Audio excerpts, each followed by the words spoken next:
Pada zaman dahulu kala, manusia menggunakan alat komunikasi tradisional seperti asap sebagai media komunikasi saat tersesat di hutan.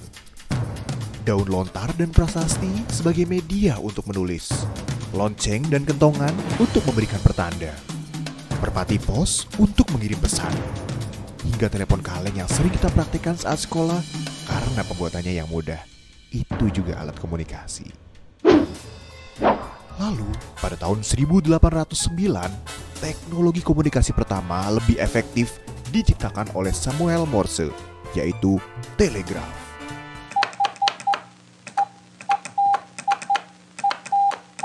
Nah, Sobat Kom, telegraf merupakan alat untuk mengirim dan menerima pesan jarak jauh dengan menggunakan kode Morse.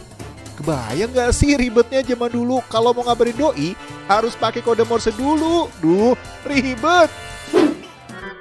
Lalu, Alexander Graham Bell menyempurnakan teknologi telegraf menjadi telepon.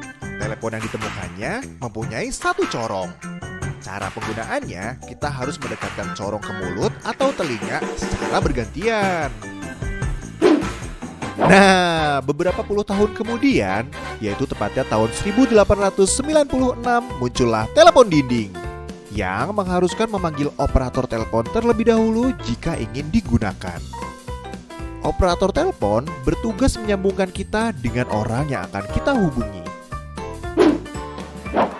Terus nih guys, tahun 1927 telepon bernomor pertama kali diciptakan. Penggunaannya, kita perlu memutar beberapa nomor menjadi kode telepon dan langsung terhubung.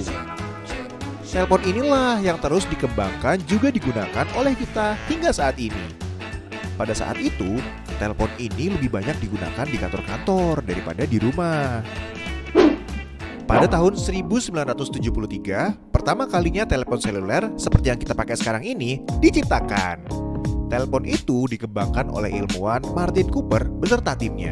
Ponsel tersebut adalah Motorola yang beratnya tahu nggak guys? Sampai 2 kg. Wah, itu sih berat banget ya, udah kayak barbel. Harga ponsel tersebut juga mahal guys, sampai $1 juta Amerika dan belum dipasarkan ke publik. Sampai akhirnya tahun 1983, ponsel Martin Cooper Motorola Dynatec 8000X akhirnya dipasarkan pertama kali di Chicago. Dan tahukah kalian guys, telepon itu membutuhkan 10 jam buat pengisian daya, cuma buat dipakai 30 menit. Aduh, kalau lagi berantem sama doi mungkin udah diputusin kali ya. Lalu nih, tahun 1992 muncullah telepon genggam yang bisa mengirimkan teks, yaitu Nokia 1011 dengan layanan jaringan GSM. Nah, tahun 1994 baru tuh muncul ponsel yang punya fitur lengkap kayak email, kalender, catatan, hingga jam dunia.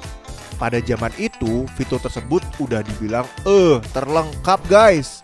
Ponsel tersebut adalah IBM Simon Personal Communicator yang memiliki bentuk besar dengan layar kecil berwarna hijau di tengahnya, dengan bobot sampai 500 gram dan tahu gak, daya baterai yang kecil yang hanya bisa digunakan 1 jam aja. Ponsel IBM tersebut merupakan smartphone pertama di dunia loh guys. Baru deh tahun 1996 muncul Nokia 9000 Communicator yang punya banyak fitur smartphone modern, mulai dari keypad QWERTY dengan layar grafis bagus pada masanya, aplikasi bisnis, dan bisa terhubung ke jaringan internet. Pada tahun 2002, BlackBerry meluncurkan produk pertamanya, sebuah ponsel pintar yang mampu mendukung email, perpesanan, internet fax, web browsing, dan layanan komunikasi nirkabel lainnya. Terus 2005 muncul tuh ponsel yang menggunakan sistem operasi Android.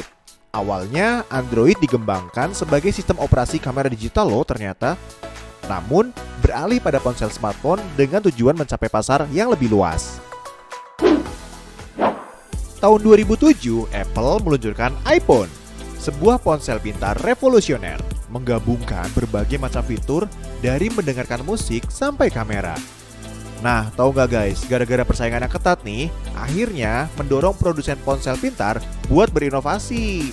Yang bikin semakin banyak ponsel pintar hadir dengan fitur-fitur andal yang bisa dinikmati hingga saat ini.